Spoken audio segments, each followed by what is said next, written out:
Master Chun Wei stood in his mountain dojo, watching the sunrise paint the peaks gold. At 73, his body moved like water, every motion precise and controlled. The wooden floors creaked under his bare feet as he practiced the ancient forms his grandfather had taught him. This morning felt different. The air carried something heavy, like the moment before thunder. His student, Lin, burst through the doors. Her face was pale, eyes wide with fear. "Master Chun, you need to see the news. Something impossible is happening." Chun didn't stop his movements. "Nothing is impossible, child. Only unlikely.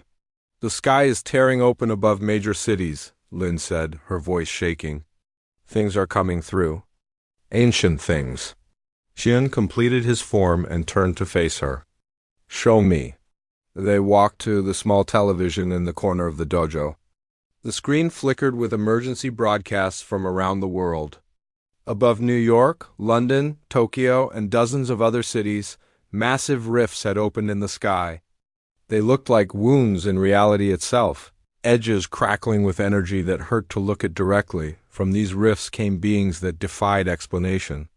They towered hundreds of feet tall, their forms shifting between different nightmare shapes. Some looked like classical gods from ancient mythology. Others appeared as geometric impossibilities that made the camera feeds distort. Their voices boomed across entire continents as they spoke in languages that predated human civilization. "People of this small world," one being announced, its voice causing windows to shatter for miles around. "We are the architects of conflict, the old gods of war. We have returned to claim what was always ours. Your species has grown soft in our absence. You will serve us again, as your ancestors did in the time before time."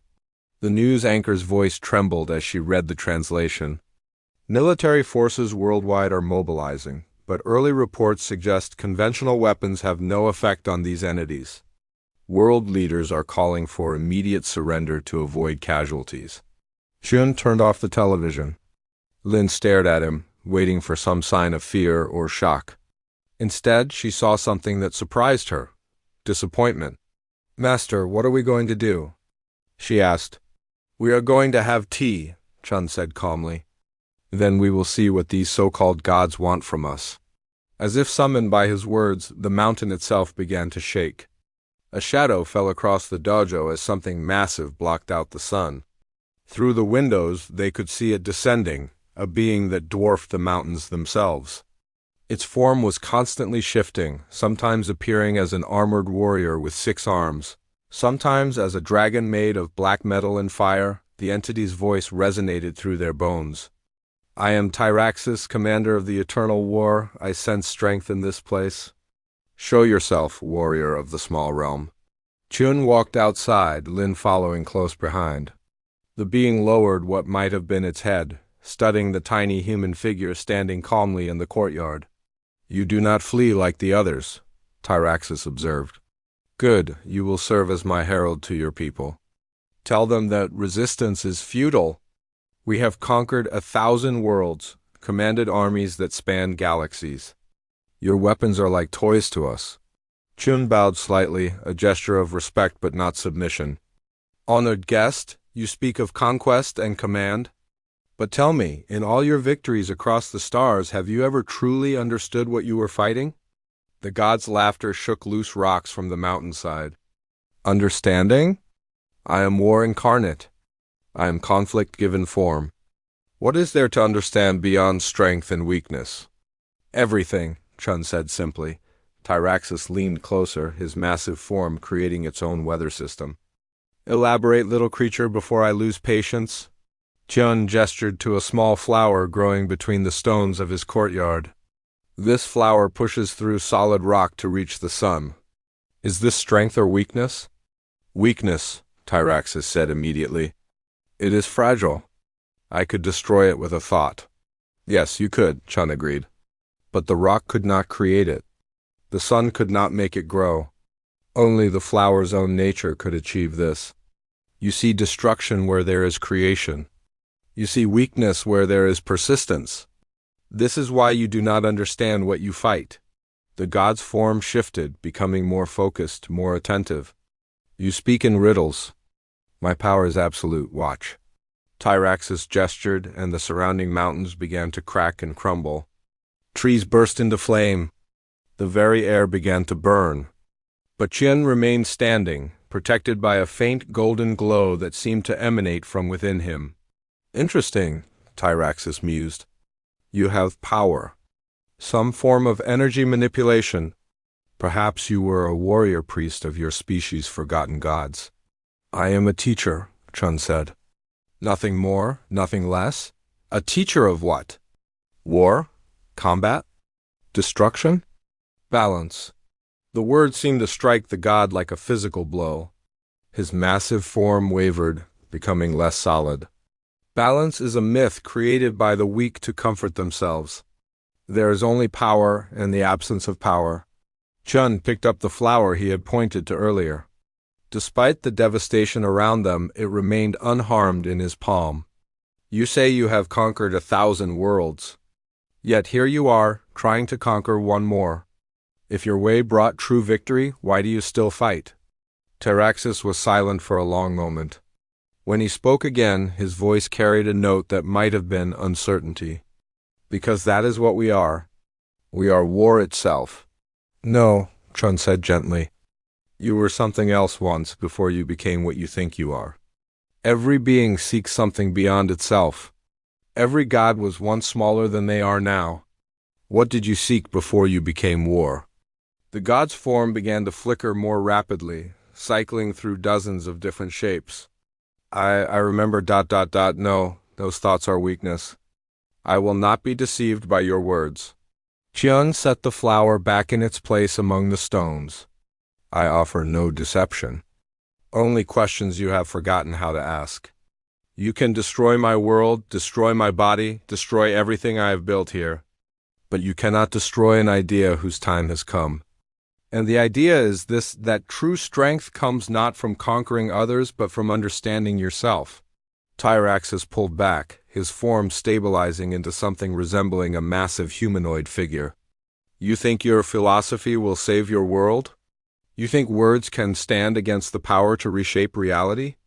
I think, Chun said, settling into a fighting stance that was somehow both relaxed and perfectly balanced, that you are about to find out what humans have learned in your absence.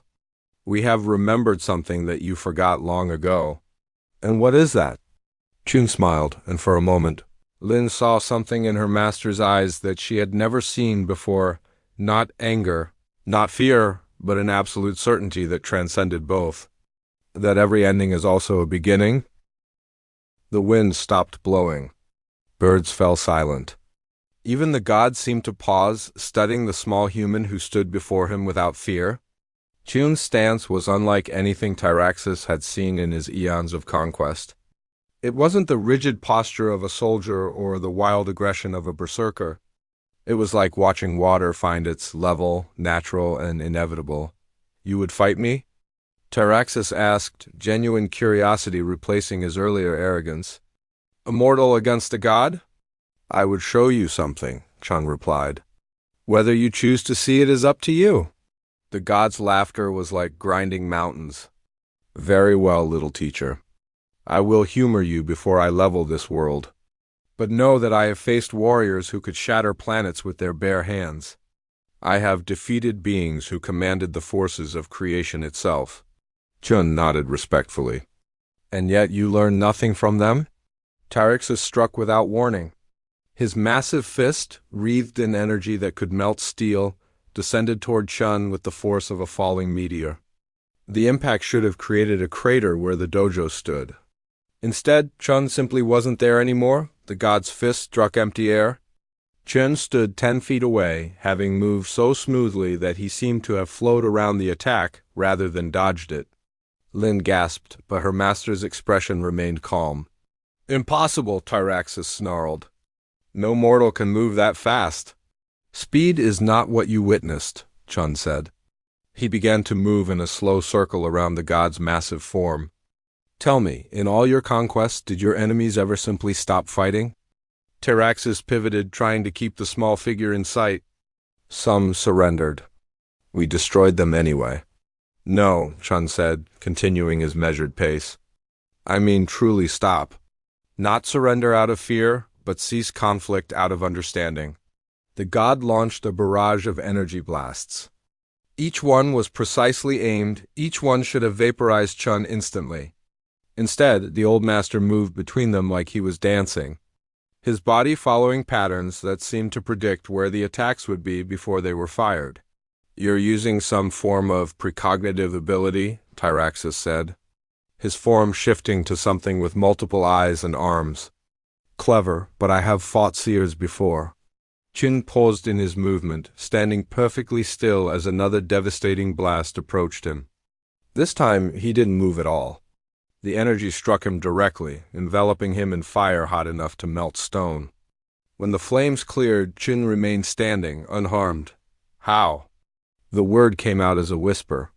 You are trying to destroy what you do not understand, Chun explained, brushing a speck of ash from his simple robes. Your attacks seek something that is not there. Riddles again, Tyraxus roared, his frustration mounting. Speak plainly, very well. Chun stopped moving entirely, standing with his hands at his sides. Strike me again, but this time try to understand what you are attacking. Tyraxus gathered his full power, drawing energy from the dimensional rift above them. The attack he unleashed could have cracked continents. It struck Chun with the fury of a dying star. The mountain beneath them vaporized. The sky itself seemed to burn. When the destruction cleared, Chun stood floating in empty air where solid ground had been moments before. I see no fear in you, Tyraxus said slowly. No hatred? No anger. What are you? I am what every human has the potential to become, Chun replied. What your people might have become if you had chosen differently long ago. For the first time in eons, Tyraxus felt something he had forgotten existed, doubt. My people? Chun gestured, and the destroyed mountain began to restore itself. Stone flowed like water, returning to its original form. Plants sprouted from bare rock. The flower in the courtyard bloomed again, as if it had never been touched by destruction. You were not always gods of war, Chun said gently. Once you were explorers, seekers of knowledge, builders of wonders that spanned galaxies. I can see it in you, beneath all the anger and conquest. The curiosity that drove you to the stars in the first place. Tyraxus's form began to shift again, but this time the changes seemed involuntary. For brief moments, Lin caught glimpses of something else, a figure that might once have been noble, beautiful even, before eons of warfare had twisted it into a thing of pure destruction. Those days are gone, Tyraxus said, but his voice lacked conviction. We are what we became out of necessity. Nothing is gone, Chun said. Only forgotten. He reached into his robes and pulled out an old photograph, a picture of him as a young man, standing with his own master. I was not always a teacher of balance. Once I was a soldier. I killed in anger. I destroyed in hatred. I became very good at war. The god leaned closer, studying the small image. What changed you? I learned to ask the right question, which was, not how can I defeat my enemy, but why am I fighting in the first place? When I truly examined that question, really looked at it, I found that every war one had fought was born from the same source, the belief that destruction was the only path to peace. Tyraxus was quiet for a long time. Around them, the restored mountains stood peaceful in the afternoon sun. And you think there is another path? I know there is, Chun said, because I have walked it. Show me, Tyraxus demanded. If your way has power, prove it. Chun smiled and sat down cross-legged on the ground. Very well. Strike me with everything you have. All of your power, all of your rage, all of your godlike strength. But this time, do not strike to destroy. Strike to understand. That makes no sense. Trust me. Tyraxus hesitated. In all his eons of existence, no one had ever asked him to trust them. Enemies begged for mercy, allies sought to use his power, but trust? That was something he had never been offered, never even considered. Slowly, carefully, he gathered his power again.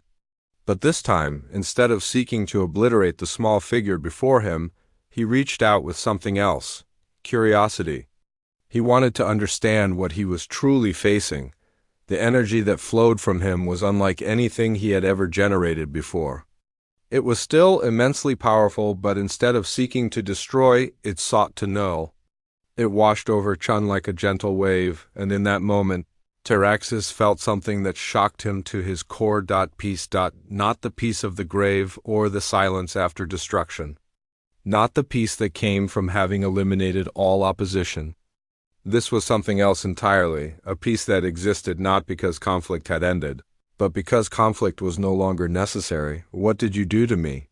Taraxis whispered, his massive form trembling. Nothing, Chun said, rising to his feet. I simply showed you what you already knew but had forgotten. The power you seek through conquest was always within you. You just learned to look for it in the wrong places. The god's form began to change one more time, but now the changes were different.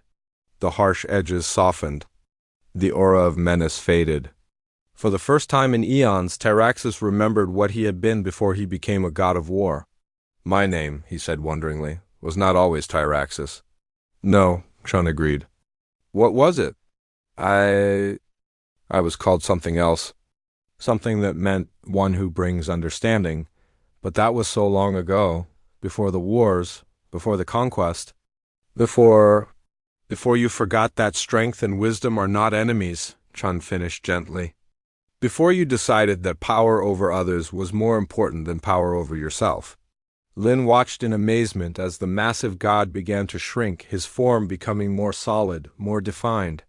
The chaotic energy that had surrounded him was condensing, focusing, becoming something entirely different. The others, Taraxis said urgently. My companions, the other gods. They will not listen to your words. They have forgotten even more than I had. They will destroy everything. Chun stood and dusted off his robes. Then, he said calmly, I suppose it's time for a teaching moment.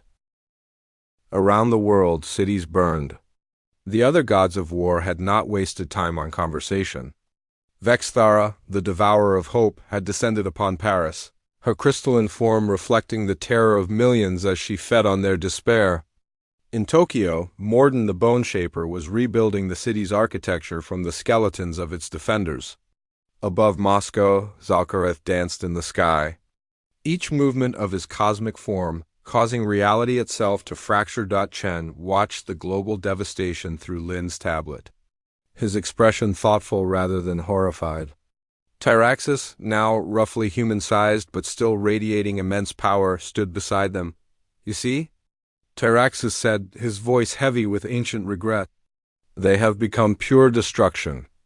There is no reasoning with them, no reaching the beings they once were. Vexthara has not spoken a word of her original language in 10,000 years. Morden believes he is death itself, not merely its servant. And Zalkareth has forgotten that reality has rules beyond his whims. Chun nodded slowly. And yet they came here together. They coordinate their actions. They still remember how to work as a unit. Barely, Taraxis replied. Old habits from our days as explorers. But those bonds grow weaker each century. Then we must remind them what those bonds were built on, Chun said. He turned to Lin, who was staring at the destruction with tears in her eyes. Child, gather the other students. It is time for them to learn something new. Master, Lin said, her voice breaking, look at what these things are doing. How can our little school possibly help against that? Chun smiled, the same gentle expression he wore when teaching her the most basic forms. The same way a single flower breaks through stone. One small push in exactly the right place. Over the next hour, Lin gathered the other students of Chun's mountain school. There were only 12 of them, ranging in age from 16 to 53. They had come to learn martial arts, meditation, and philosophy. None of them had expected to face beings that could reshape reality. Master, said David, a former soldier who had sought peace after too many wars, I've been watching the news. The military can't touch these things. Nuclear weapons pass right through them. How are we supposed to fight gods? Chun gestured for them to sit in their usual circle in the main hall. Who among you has ever seen me fight? The students looked at each other. Chun was their teacher, their guide in matters of philosophy and inner strength. He demonstrated techniques with perfect form, but none of them had ever seen him in actual combat. "No one," said Maria, a doctor who had come to learn healing meditation. "You always say that the greatest victory is the one that requires no battle." "Correct," Chun said. "And today you will learn why." He stood in the center of the circle, closing his eyes. For a moment, nothing happened. Then, slowly, the air around him began to shimmer. The students felt a strange sensation, as if they were suddenly aware of connections they had never noticed before, to each other, to the mountain, to something vast and quiet that underlay all existence. "What you are feeling," Chun said softly, "is what humans discovered in my absence from the world stage. While I was here learning to be still, humanity was learning to be connected." Tyraxus stepped forward, his divine senses picking up something the humans couldn't yet fully perceive. "This energy, it's not coming from you alone." "No," Chun agreed. "Lin, connect to the internet.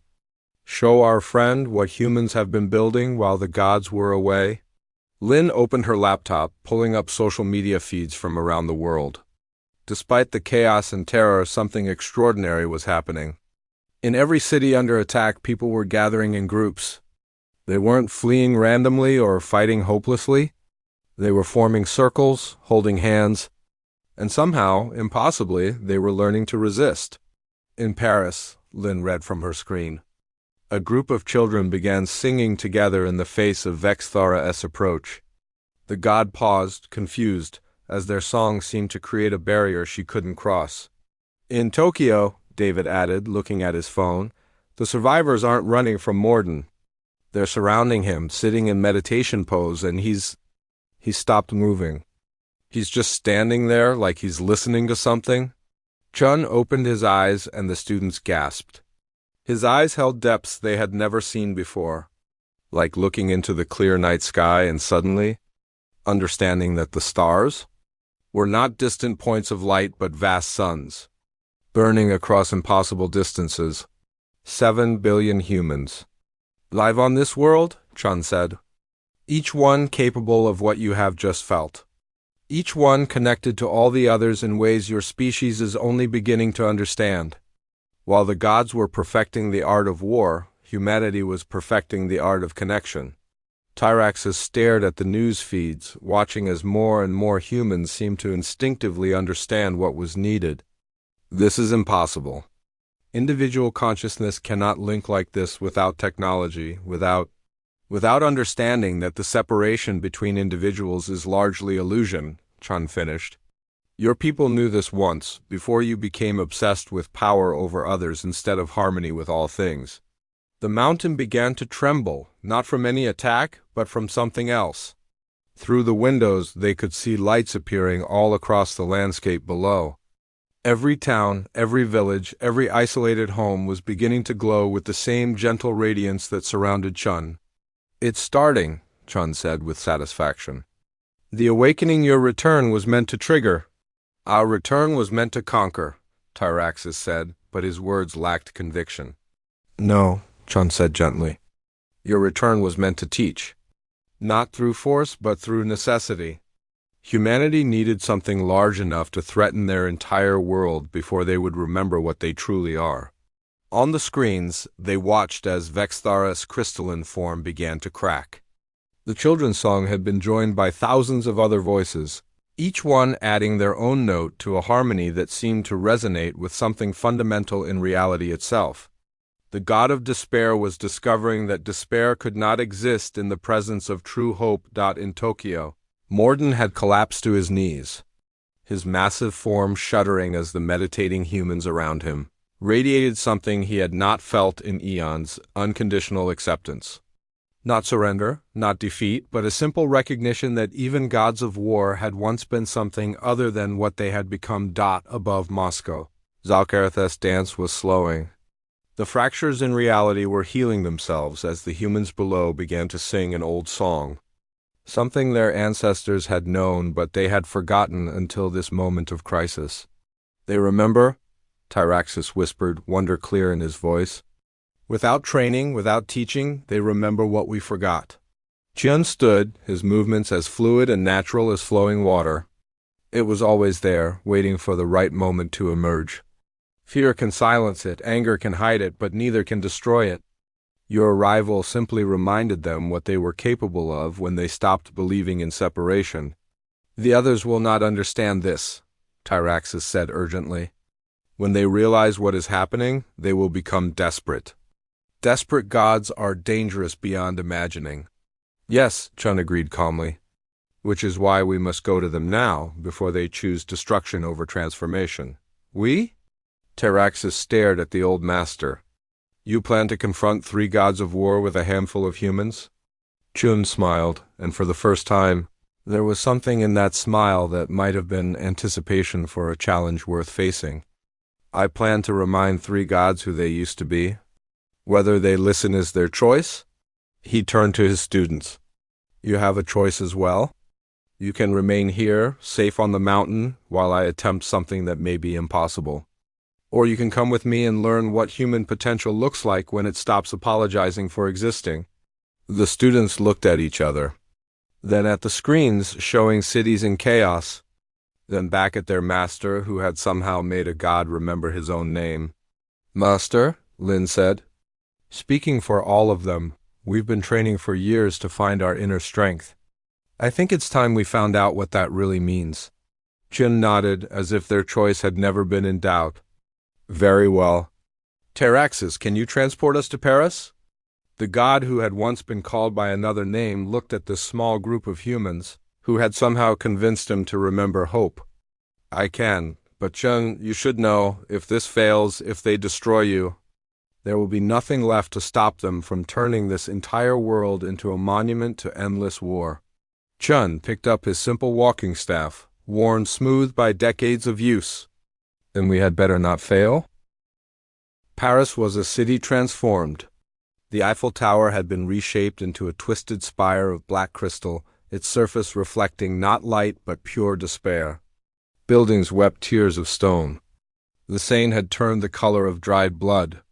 At the heart of it all stood Vexthara, the devourer of hope, her crystalline form pulsing with the captured anguish of millions. But around her base, something unprecedented was happening.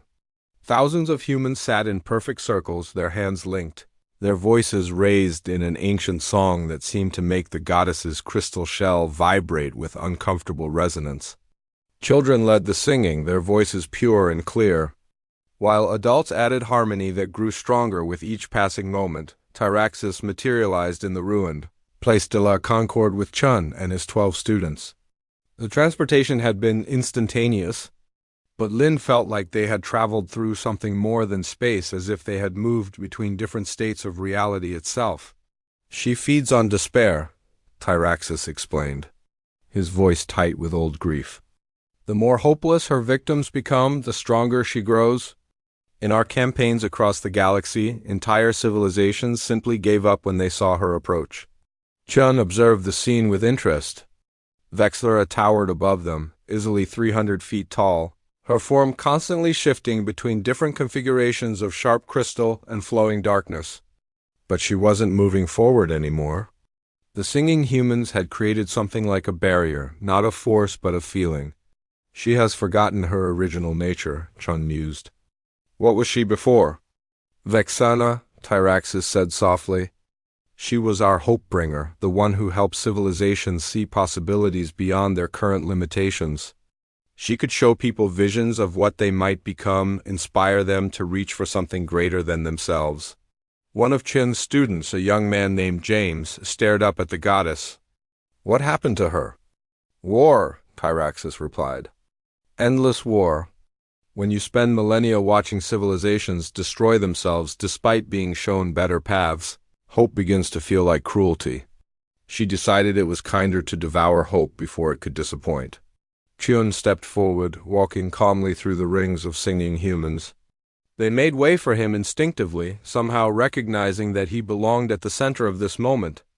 As he approached Vexthara's towering form, her attention fixed on him. Another comes to feed me their despair, she boomed.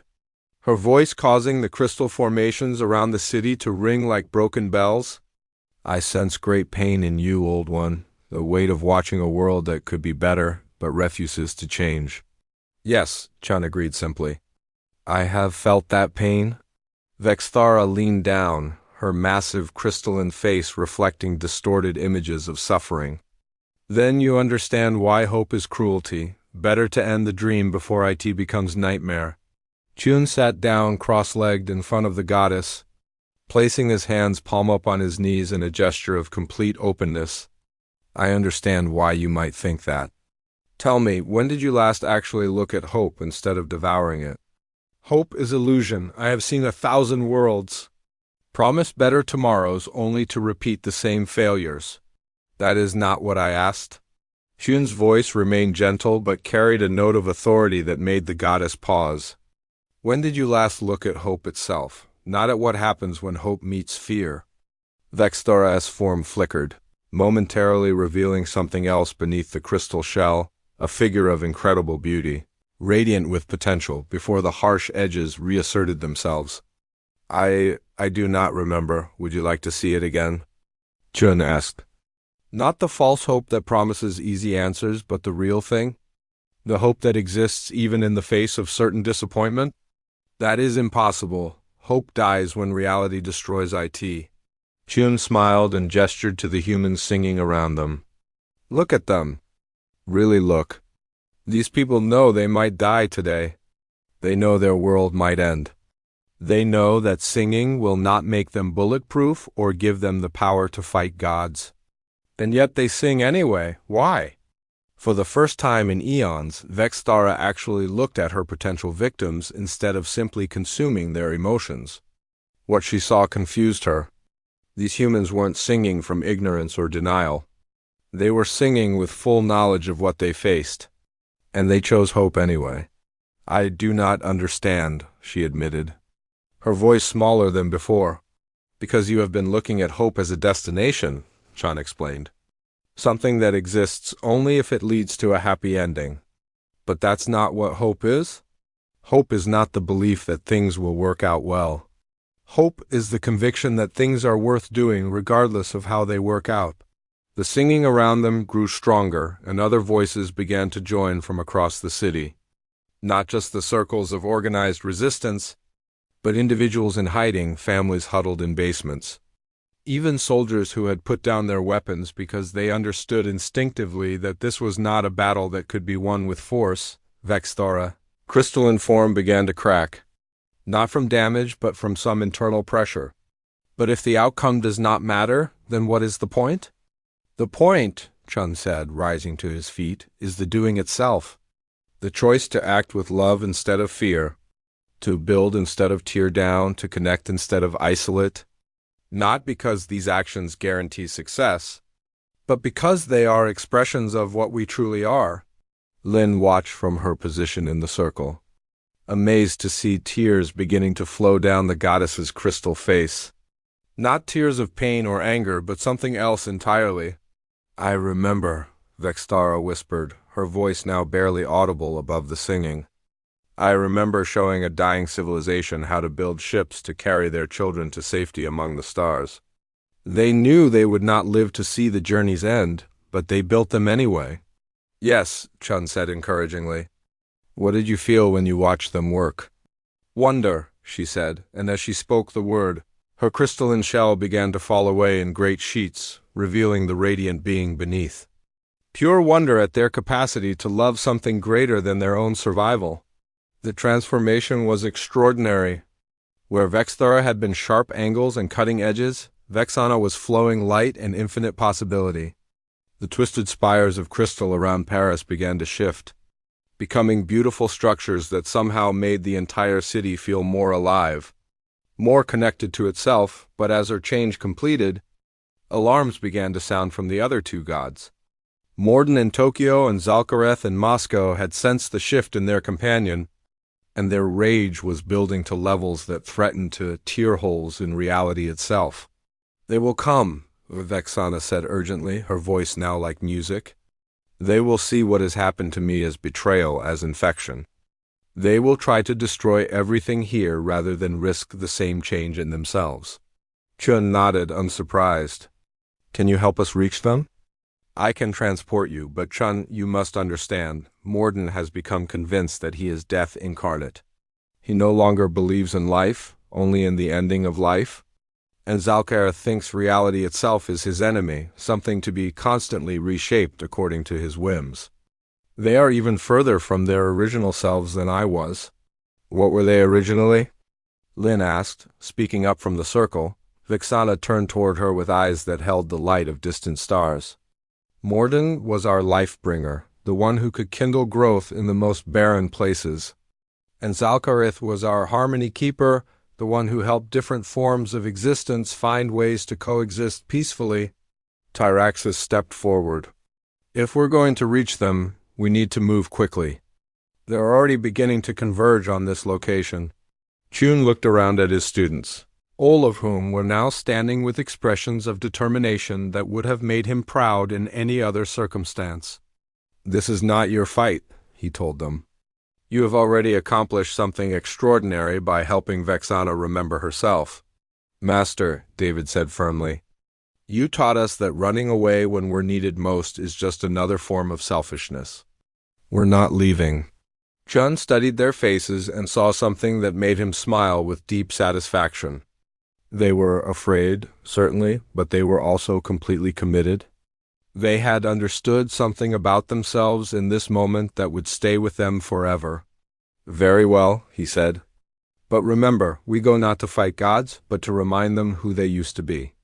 The moment any of you forgets that, you become part of the problem instead of part of the solution. Vexana raised her hands and reality began to shimmer around them. Tokyo first, she said.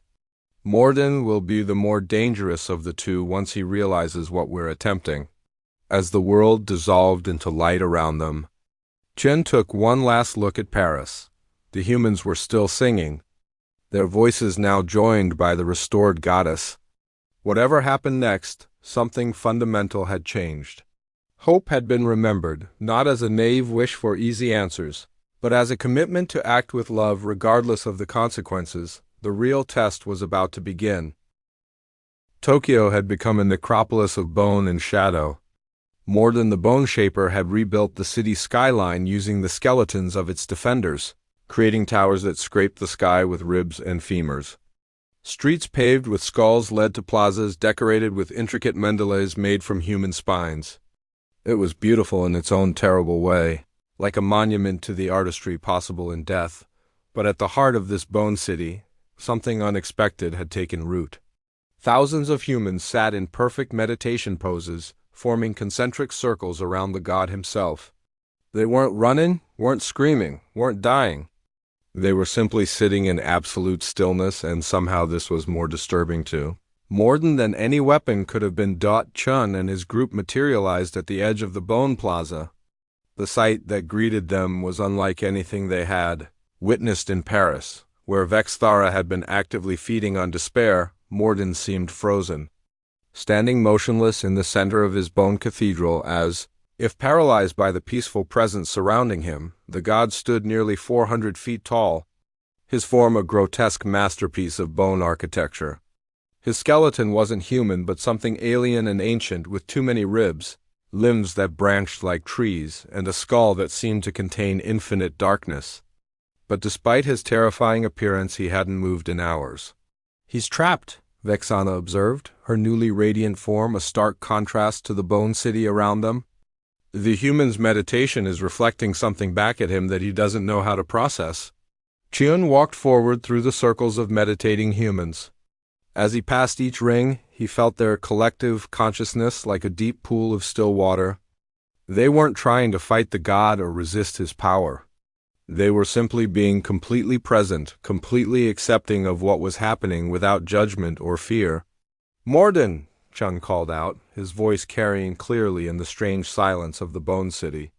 I would speak with you. The god's massive skull turned slowly toward the sound.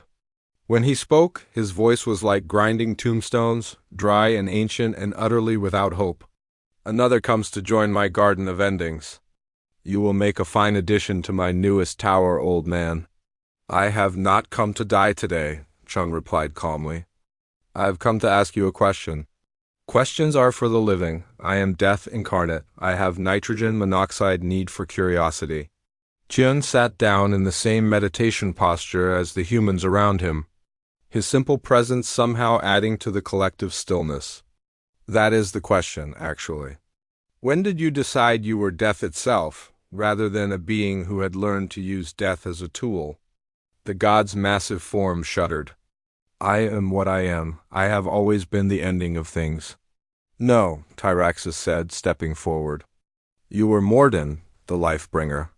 You could make flowers bloom in vacuum, kindle consciousness in dead matter. You taught entire species how to transcend their biological limitations. Lies, Morden roared, but his voice carried a note of uncertainty. I am the harvester of souls, the final silence, the last breath. Chun opened his eyes and looked directly at the towering god. Tell me, in all your eons of dealing death, have you ever actually looked at what happens the moment before life ends? What mockery is this? Death is ending? There is nothing to see. Look now, Chun said simply, gesturing to the humans meditating around them. They know they may die in this moment. They have accepted it completely. Watch what they do with that acceptance.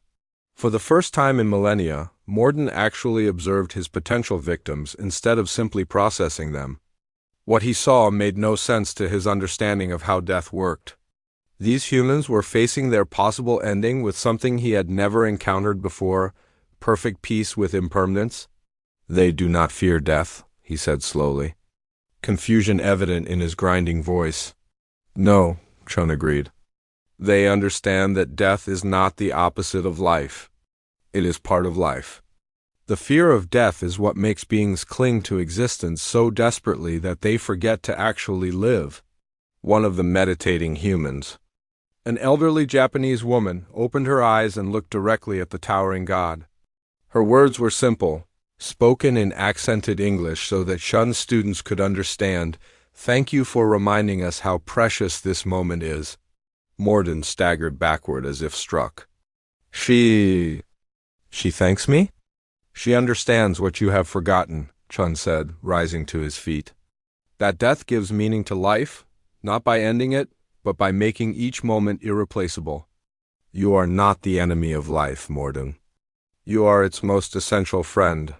The god's bone form began to crack, not from damage but from internal pressure. But I have killed billions. I have ended entire civilizations. Yes, Chun said without judgment. And in doing so, you forgot that endings are only meaningful if there was something beautiful to end. You became obsessed with the conclusion and lost sight of the story. Around them, the bone city began to change. Where skulls had formed the pavement, flowers began to sprout. The towering structures of ribs and femurs started to dissolve.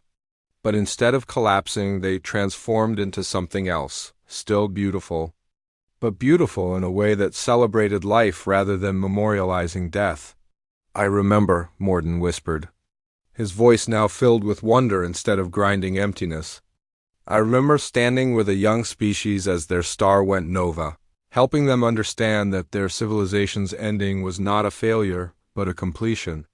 They faced their death with such dignity, such gratitude for the time they had been given. What did you feel in that moment? Chun asked gently. Love, the god said, and as he spoke the word, his bone form began to shift and change. Overwhelming love for the courage it takes to live fully while knowing that all things end. Where Morden had been a towering skeleton of alien bone, Morden now stood as something completely different.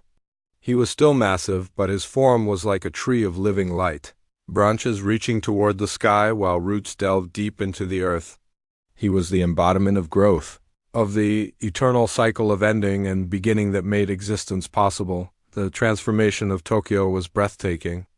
The bone city melted away, replaced by gardens that seemed to grow from pure possibility. The humans who had been meditating opened their eyes to find themselves surrounded by the most beautiful flowers any of them had ever seen.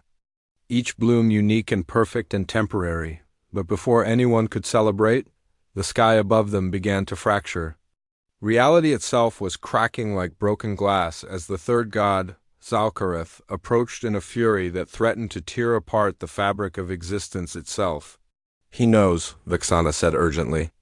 "He senses what has happened to us, and he's entering a rage state. Zalkareth doesn't just reshape reality when he's angry, he tries to unmake it entirely and start over." "What was he originally?" Lynn asked, staring up at the fracturing sky. "Our harmony keeper," Morden replied, his new voice like wind through leaves. "He could help any form of existence find its proper place in the cosmic order. But he became convinced that existence itself was flawed, that the only solution was to constantly remake everything until it matched his vision of perfection." Chun looked around at his students, at the two transformed gods, at the humans of Tokyo who were now tending gardens that grew from gratitude rather than soil. "Then it's time for the final lesson," he said calmly. "How do you teach harmony to someone who has forgotten that they are part of what needs to be harmonized?" The sky shattered completely, and through the rift stepped something that hurt to look at directly. Zalkareth had become a living geometric impossibility, a form that existed in too many dimensions at once, constantly reshaping itself and everything around it in a frantic attempt to achieve a perfection that could never be reached. "Traitors!" he screamed in a voice that rewrote the laws of physics with each syllable. "You have been infected with their weakness. I will remake you. I will remake everything until IT is finally perfect." Chiun stepped forward to face the last god of war, and Lin noticed something that filled her with both pride and terror. Her master was no longer holding back. For the first time since she had known him, Chun was preparing to show his true strength. "Hello, old friend," Chun said to the cosmic storm of rage descending toward them. "I think it's time you remembered who you really are." Zalkareth descended like a living storm of mathematical fury. His form defied description. He was angles that shouldn't exist, colors that had no names, patterns that made reality itself recoil in confusion. Where he touched the ground, the laws of physics rewrote themselves according to his endless frustration with how things were. "Look what they have done to you," he raged at Vexana and Morden. "Corrupted, weakened, made small and pathetic, I will fix this, I will fix everything." With a gesture that contained the fury of collapsed stars, he began to unmake the transformed city around them. The gardens Morden had created started to unravel, their atomic structure dissolving as Zalkareth tried to redesign them according to his vision of how plants should be. The humans who had been tending them flickered in and out of existence as he attempted to improve their biological design in real time, but Chun remained perfectly still, watching the cosmic tantrum with the same calm attention he gave to his morning tea. "You're afraid," he observed, his voice somehow carrying clearly through the chaos of rewritten reality. "Afraid!" Zalkareth spun toward him, his impossible form radiating indignation. "I am the master of all existence. I shape reality according to my will. What could I possibly fear?" "Letting things be what they are," Chun replied simply, the gods' geometries twisted in what might have been confusion. "That is ridiculous. Things as they are flawed, imperfect, requiring constant correction." Chun began to walk in a slow circle around the base of Zalkareth's towering form. As he moved, Lin noticed something extraordinary happening. Where Chun walked, reality stabilized. The gods' chaotic reshaping couldn't touch the ground where the old master's feet had been. "Tell me," Chun said conversationally, "in all your eons of reshaping existence, have you ever actually created something that satisfied you completely?" That is not the point. The point is the improvement. The constant refinement toward perfect form." "That's not what I asked," Chun said, his tone still gentle but carrying an undertone of authority that made even a god pause. "Have you ever, even once, finished something and thought, this is exactly as it should be?" Zalkareth's form flickered, revealing glimpses of something else beneath the cosmic chaos, a figure of incredible elegance and grace. Someone who had once understood the deep mathematics that governed the harmony of existence. "No," he admitted, his voice smaller than before. "There is always something wrong, always something that needs to be fixed, always—" Always, Chun agreed. Because you are trying to fix something that was never broken. The god's attention fixed on Chun with laser intensity. Everything is broken, look at them. He gestured wildly at the humans around them, some of whom were still flickering in and out of existence as his power worked on them. Inefficient biology, limited lifespans, prone to error and irrationality. Yes, Chun said, stopping his walk directly in front of the towering being.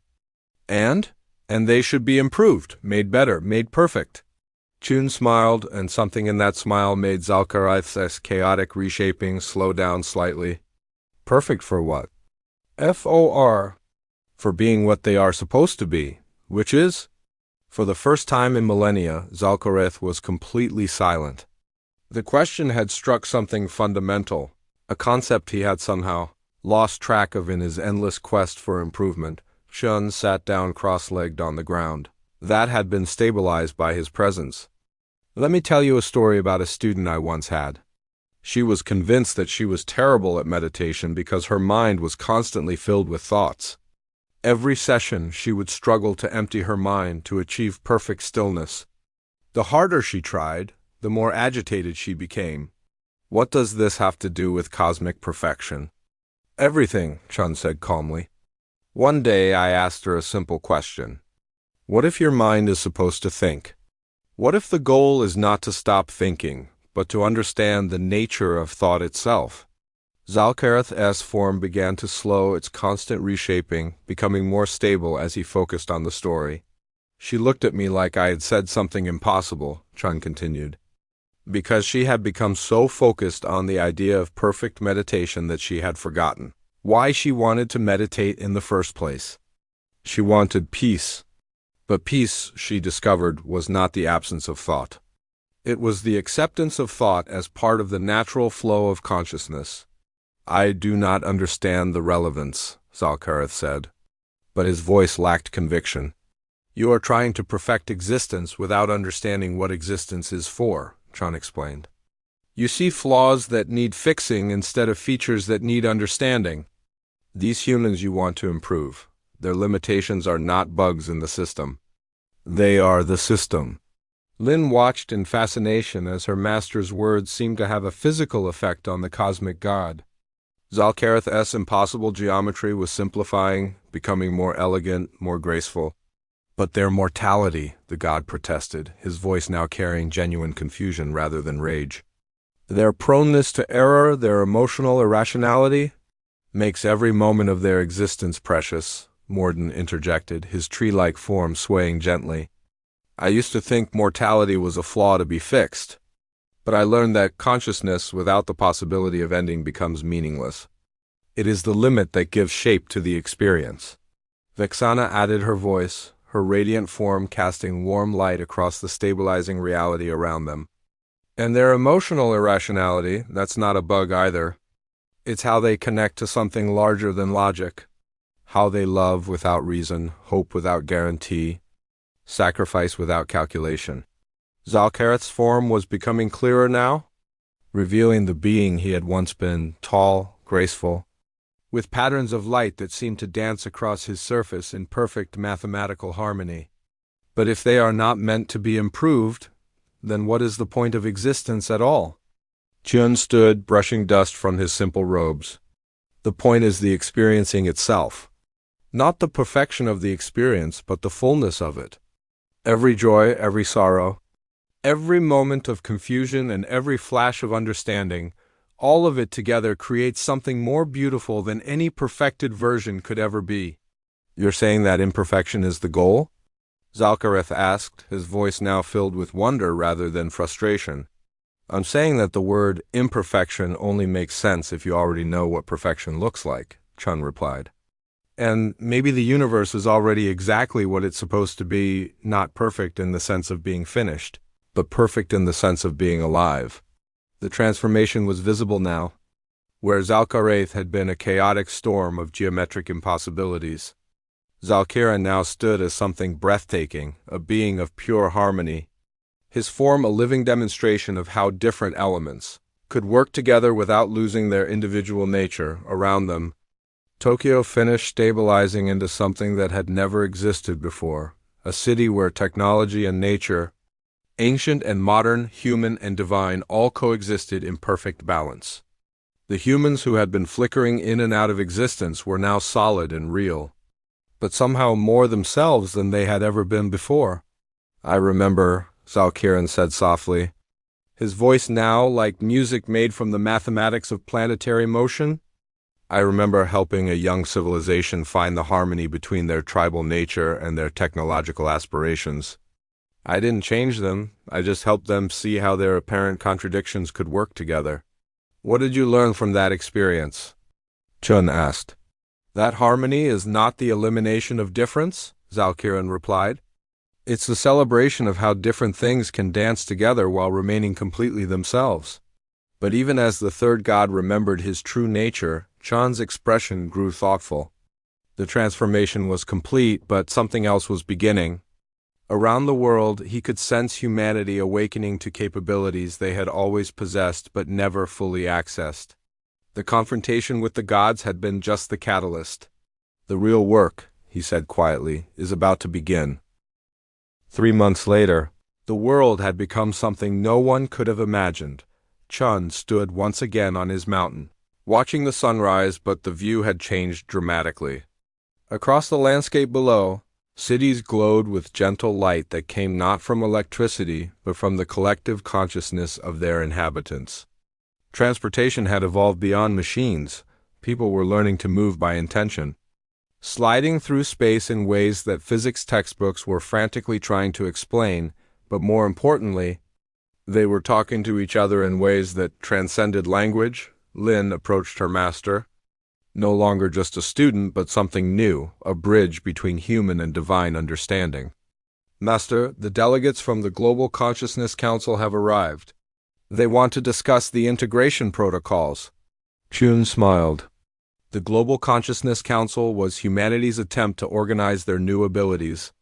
In the months since the gods had remembered their true nature, humans had been awakening to capacities that had always been dormant within them. The threat of extinction had triggered an evolutionary leap that had been waiting for the right moment to manifest. "Integration protocols," Chun mused. Such formal language for learning to be what we always were. Below them, a group of children were playing in a way that would have been impossible just months ago. They were creating temporary pocket dimensions, little bubbles of reality where they could explore different physical laws. A girl of about 10 had made a space where gravity flowed upward, and her friends were having a tea party on the ceiling of the world. "It's not just the children," Lynn observed. "The elderly are manifesting abilities too," Mrs. Patterson from the village can apparently communicate directly with the emotional patterns of plants. "The gardens she tends don't just grow, they sing." Chun nodded. "Age is irrelevant to potential. The God's return didn't give us new abilities, it simply reminded us that limitation is often a choice." Through the enhanced connection that now existed between all conscious beings on Earth, Chun felt the approaching presence of the three transformed gods. They had been traveling the world together, no longer as conquerors but as teachers and guides. Helping humanity navigate their expanding consciousness, Vexana materialized first, her radiant form now perfectly integrated with the mountain's energy patterns. "Chun, we need to discuss the situation beyond Earth." Taraxis and Morden appeared next, followed by Zalkiran. The four beings who had once been gods of war now stood as something entirely new, bridges between different forms of existence. "The other civilizations in the galaxy," Taraxis explained, his form now combining his warrior heritage with a deep understanding of peace. "They're sensing what's happened here. Some are curious. Others are terrified." Chun was unsurprised. Change is always frightening to those who have built their identity around the old patterns. "What are they saying?" "The hegemony of eternal order believes Earth has been infected with chaos," Zalkiran replied, his mathematical perfection now expressing itself as elegant solutions rather than rigid control. "They're mobilizing a containment fleet." 17,000 ships? And the others?" Lin asked. "The consortium of individual merit thinks humanity has discovered some new form of collective weakness. Morden added. His life-bringing energy now focused on nurturing growth rather than preventing death. They're planning to study us before deciding whether to eliminate us or exploit us. Chen sat down on a boulder, his manner as calm as if they were discussing the weather. And what do you four recommend? We could fight them, Tyraxus said automatically, then caught himself. Sorry, old habits. We could discourage them. Or we could help them understand what we've learned, Vexana suggested. Show them that what looks like weakness is actually a new form of strength. They won't listen to us, Zalkirim pointed out. We're the ones who tried to conquer Earth. If we tell them it's valuable, they'll assume it's a trick. Chun stood and walked to the edge of the mountain overlook. In the distance, he could see one of humanity's new settlements, a city that existed partially in normal space and partially in a dimension, where consciousness itself was the building material. Children were attending schools that taught them to collaborate with the quantum foundations of reality. Adults were working in jobs that had never existed before, serving as translators between different forms of awareness. The problem, Chun said thoughtfully, is that you're still thinking about this in terms of us and them, humans and aliens, Earth and everyone else. Those distinctions are real, but they're not the whole truth. What do you mean? Lin asked. Chun turned back to face them, and for a moment, his students and the transformed gods saw him as he truly was, not just an old martial arts teacher, but something that had been growing quietly on Earth for decades. A consciousness that bridged not just human and divine, but individual and universal. I mean that what happened here was not unique to humanity, he said simply. Every species in the galaxy has the same potential. They've just forgotten it more thoroughly than we had. Vexana's eyes widened as she understood. You're suggesting we help them remember too? Suggesting that the invasion fleet heading toward Earth is actually the universe's way of bringing together all the civilizations that are ready for the next stage of existence, Chun replied. They think they're coming to stop something dangerous. Actually, they're coming to learn something necessary. Tyraxus looked skeptical. Chun, these aren't civilizations known for their openness to new ideas. The hegemony has spent 10,000 years perfecting a rigid social order. The consortium believes individual achievement is the only valid form of existence. How do you teach balance to beings who have built their entire identity around imbalance? Chun smiled, the same gentle expression he had worn when facing each of them as gods of war. The same way I taught it to you. Not by forcing them to change, but by showing them what they already are, underneath what they think they are. Lin stared at her master. You're planning to do to them what you did to the gods. Face down an invasion fleet with philosophy. Not philosophy, Chun corrected. Truth. The truth that separation is an illusion. That competition and cooperation are not opposites. That strength and gentleness are not enemies. And if they refuse to listen? Morden asked. Then they refuse, Chun said with a shrug. But they will listen, because at some level, every conscious being is tired of war. They just need someone to show them how to stop without feeling like they're surrendering. Over the next few days, humanity began to prepare for first contact unlike any in science fiction. There were no weapons being manufactured, no battle plans being drawn up. Instead, people were practicing something much more challenging, radical acceptance of beings who were coming to destroy them. Children made artwork welcoming the aliens. Scientists worked on translation, protocols that focused on emotional and conceptual connection rather than just linguistic understanding. Musicians composed symphonies designed to express the harmony humanity had discovered within difference, and in the center of it all, Chun continued his morning practice, moving through the ancient forms as if nothing had changed. Because for him, nothing had. He had always known this day would come. He had been preparing for it his entire life, when the alien fleet arrived. Entering Earth's system with weapons charged and shields raised, they found something that none of their strategic planning had anticipated.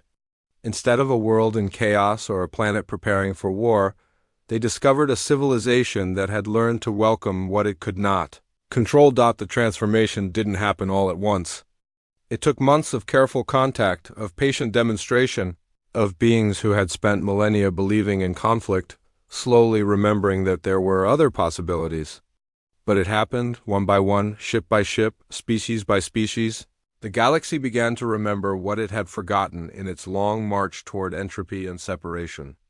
Not that differences didn't matter, but that differences could dance together without losing their individual beauty, and at the center of it all, an old man continued to practice his forms each morning, teaching anyone who wanted to learn that the greatest battles were always fought within oneself, and that the greatest victories were always shared with others. The gods of war had returned, not to conquer the universe, but to help it remember how to be whole. The real work was just beginning.